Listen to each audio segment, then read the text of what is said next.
couple of years ago, found out that there was some lies going around about me.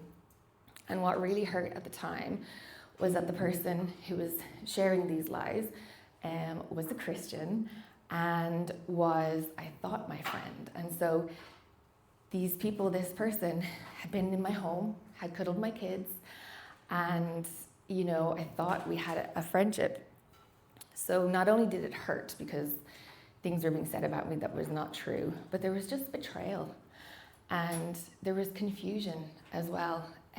We had some amazing, wise, older Christians and mentors who helped us navigate the hurt, prayed for us, prayed against bitterness, and prayed for how we would respond. And so I did the work, and I think it was about 6 months later, I thought everything was cool, went to a conference, and I saw them across the room, and my heart just dropped.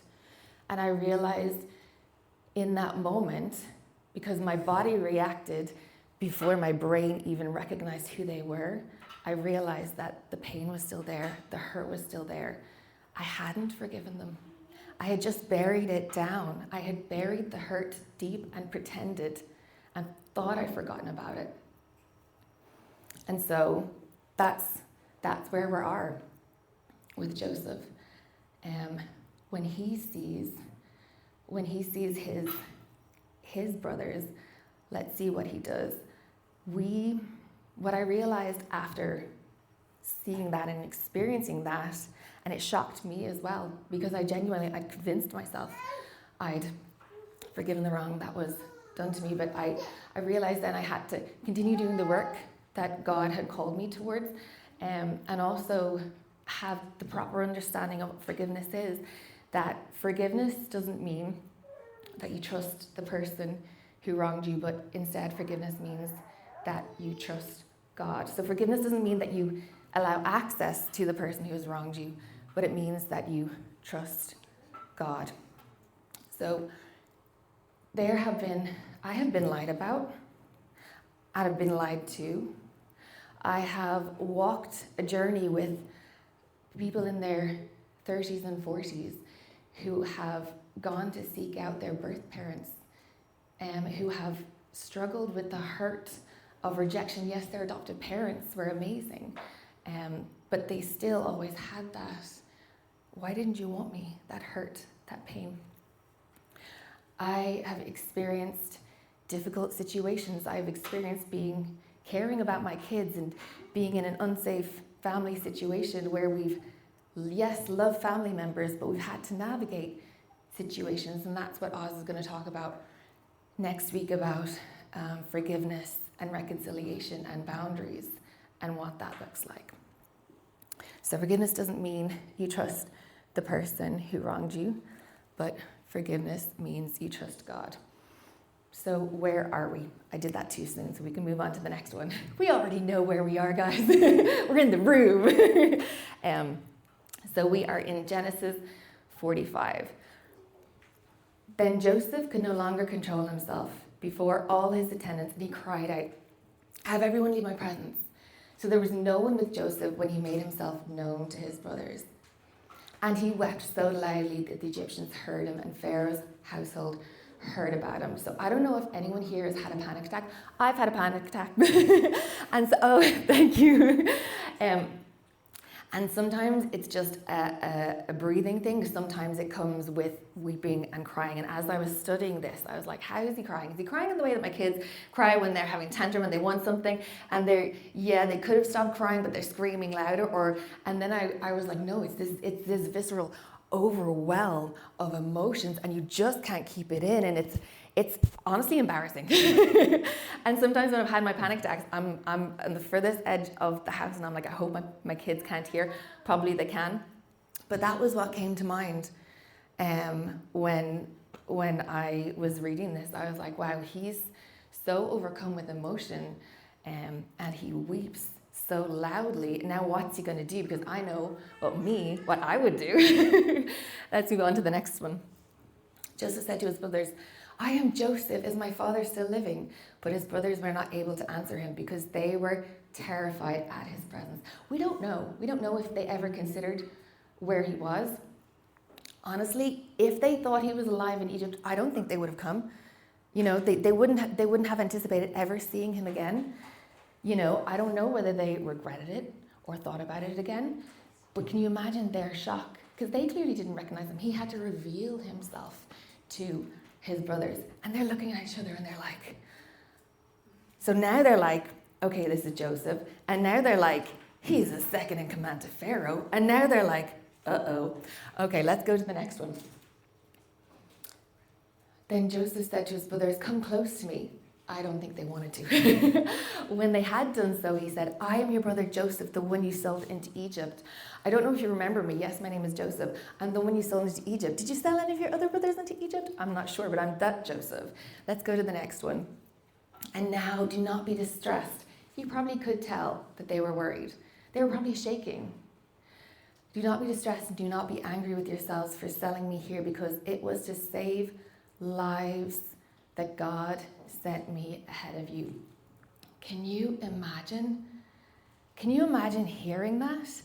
You're shaking, you're thinking not only of my life, but my family's life. These people, the brothers were probably in their 60s or 70s at this time, because Joseph was 39.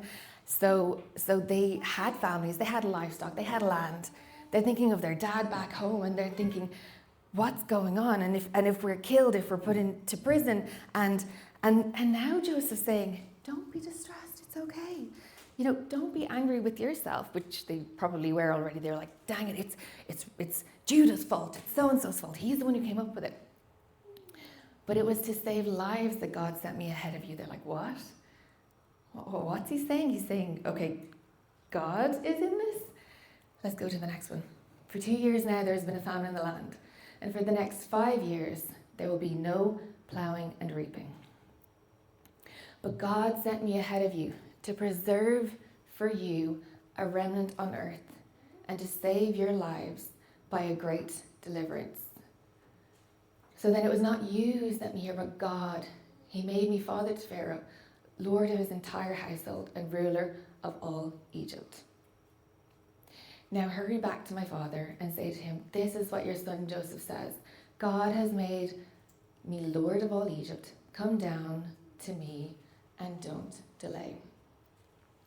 You shall live in the region of Goshen and be near me, you, your children and grandchildren, your flocks and herds and all you have. I will provide for you there, because 5 years of famine are still to come. Otherwise you and your household and all who belong to you will become destitute. Now, they're sitting there and they're saying, okay, now I've come to terms with the fact that the brother who I firstly wanted to kill, but then changed my mind and sold him, is now not only alive, he's second in command. Now he's saying he forgives me. Now he's saying he wants all of us to come and he's going to provide for us and he's going to look after us. This is so surreal. They're like, what's going on? Next one. You can see for yourselves, and so can my brother Benjamin, that it is really I who am speaking to you. Tell my father about all the honor accorded to me in Egypt and about everything you have seen, and bring my father down here quickly. That's why Joseph is forgiving us. That's it, because of dad, okay? And next one.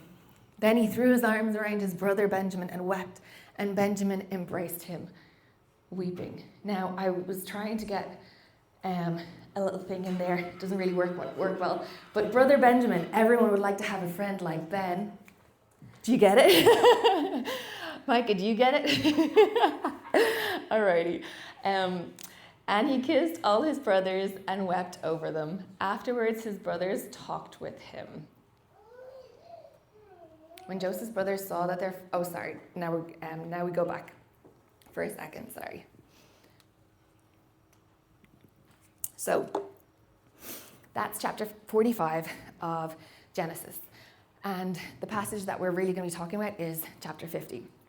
So basically what happens in between 45 and 50 is 17 years. So they have about 3 more years, 5. Oh my goodness, math is not my strong point.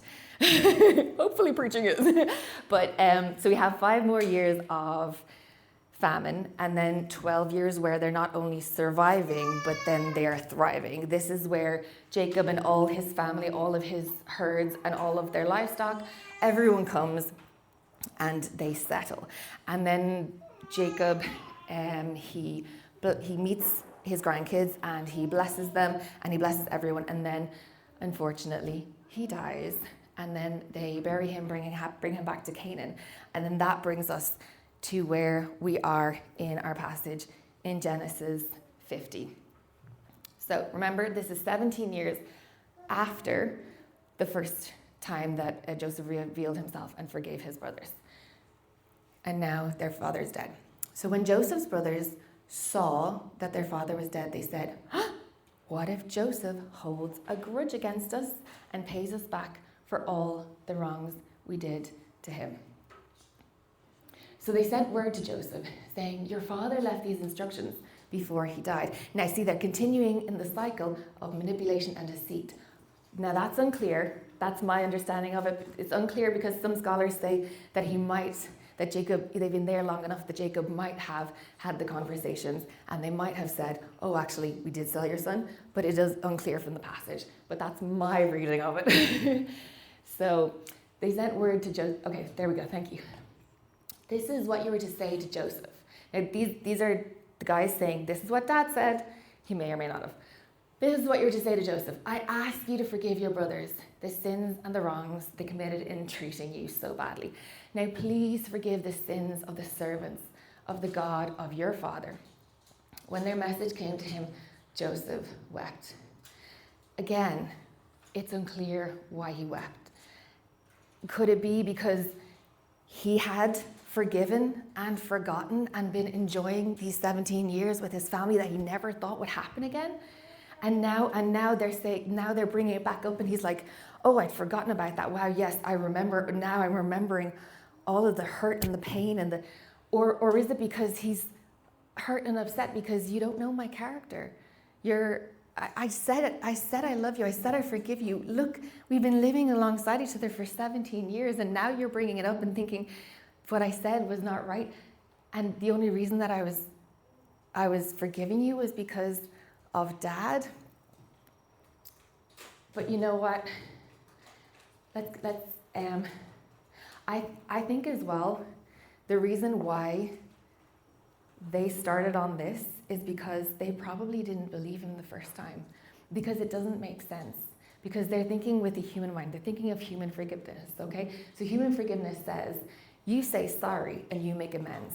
You say sorry and you make up for what you've done. Human forgiveness says there's an apology and there's reconciliation only after the work has been done.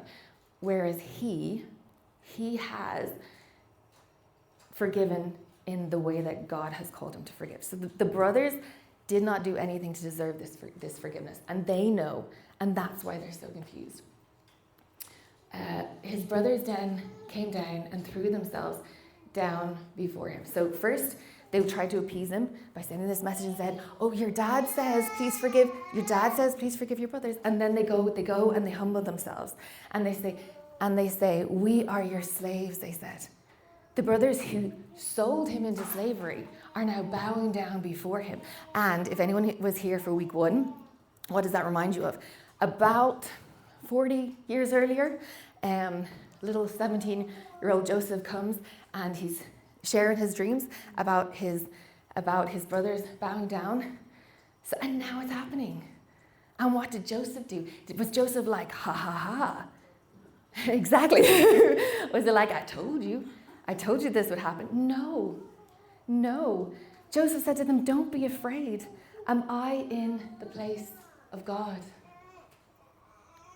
You intended to harm me, but God intended it for good, to accomplish what is now being done, the saving of many lives. So then don't be afraid. I will provide for you and your children. And he reassured them and spoke kindly to them. So it's almost verbatim, word for word, what he said the first time. He's saying, what you meant for evil, God turned around and made it for good. Why? Not only for you, not only for us, but for the saving of a great nation, for other people. Now, you can go to the next slide, don't worry. So what the brothers did was evil. So please don't mishear me. What the brothers did was evil. They meant it for evil. Joseph is not saying that what you did was good. No. Joseph is not saying that what you did was God's will. No. What Joseph is saying is that the evil that you did to me, the evil that you intended, God redeemed and made good of it. So the evil that is done to you is not good. The evil that is done to you, the hurt and the pain that is done willfully to you is not God's will. But good can come out of it. Good can. And that's what Joseph recognized and realized, is that the evil that his brothers had done in the selling of him to Egypt, and the evil that is done by Potiphar's wife, by the lies and going into prison, all of that, the time and the pressure and the practice of his gifts that were there when he was 17, then at the age of 39 to 45 or whatever, those were the circumstances, the pressure that allowed him to cultivate and qualify his gifting so that he could save a nation. And again, what the brothers did was evil, was wrong, not of God's will. But he is seeing the good that God himself has brought out of it. So we were at a leadership conference quite a few years ago, and a good friend of mine, he's now become a good friend, Pastor Jamie Corcoran, was teaching, and he said, to become a pastor, you need to have thick skin and a soft heart. Now, it's something that I do remember again and again and again, and I think I would actually go a step further and say, actually, to be a Christian, to be a Christ follower, to live for Jesus, you need to have thick skin and a soft heart. So if you're in the room here today and you believe that you are living for Jesus, I'm calling you to have a thick skin and a soft heart, because thick skin believes the best in others. Thick skin doesn't take the hurt. Thick skin is generous with the benefit of the doubt. A soft heart doesn't close up the first time someone is mean. The closed heart believes the best in others until we're proven wrong. A soft heart doesn't take the offense that you made me and then blame the next person that I meet. Especially we see a lot of that in relationships. If someone hurts you and then you move on to the next relationship, there's a lot of trauma and hurt in that. So a soft heart says, you know what? This is a fresh slate. This is a new friendship. I'm believing the best in you until you prove me wrong. And so then I went down this rabbit hole.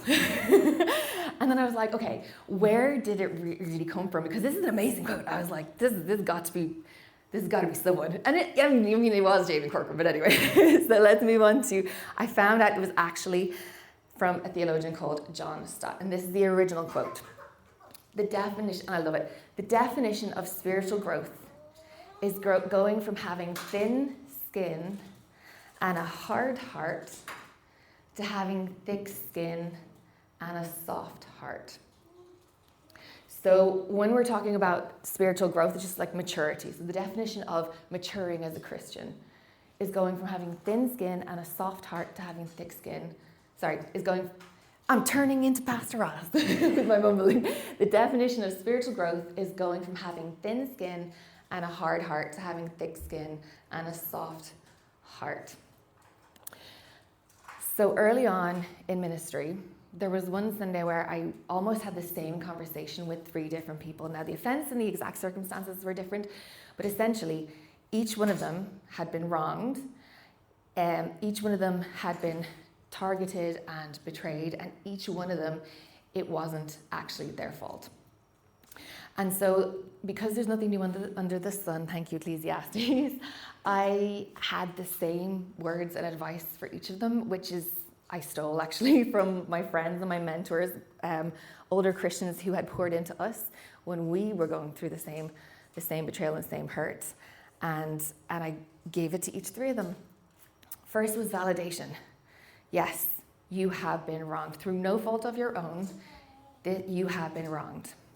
Secondly, hope. God has got your back and he sees everything. And then challenging them with the practical, to go on the journey and choose forgiveness. And that's the hardest part. You know, like, as we're walking our Christian journey, like, I appreciate the validation, because sometimes I'm like, oh, am I making too much of this? Is a mountain over a molehill? You know, it's a navigation. So getting, you know, older mentors and other Christians who are wiser in on those situations to help is really helpful. Hope. God has got your back and sees everything. I mean, that is the hope that I have. But the practical, the choosing forgiveness, it's hard because it means you can't sit in the trauma, you can't sit in the hurt. You have to grow, you have to move, you have to do something. And so I once again want to remind you that, like, the choosing forgiveness means you're trusting God. It's not meaning that you are trusting the other person. So when I had these conversations with these three people, it really resonated with two of them, and they made choices, and I saw them move from having soft skin and a hard heart to having a thick skin and a soft heart. And I've seen them grow on their spiritual journey and grow closer and closer to Christ. And there was one person who took it as an attack, took it as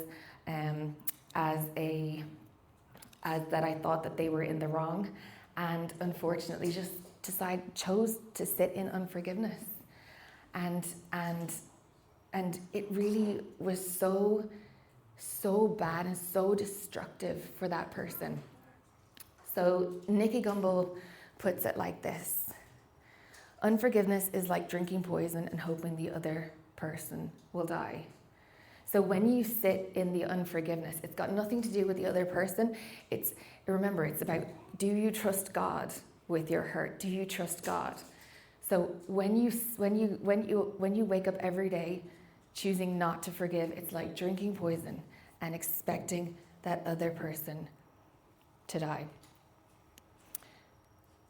Corrie ten Boom was a Christian watchmaker, and she also helped to hide a lot of Jewish people during the Second World War. She and her family ended up in concentration camps, and she survived after the Second World War. She went around speaking at a lot of different conferences and places, and there was one conference she was speaking on, and after her talk, a man walked up to her, and he extended his hand, and he said, "I was in your concentration camp. I worked in Ravensbrück. Please, can you forgive me?" And she speaks afterwards about how in that moment she knew she couldn't manufacture forgiveness, and she had to pray and she had to trust God, because she knew that he had done nothing to deserve her forgiveness. He had been a part of the system and the institution that devastated that century.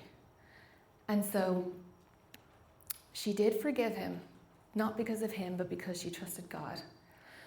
And so I'm just going to finish on this. You may be hurting right now because of what someone has done to you, the lies that someone has spoken to you, the wicked ways that someone has treated you,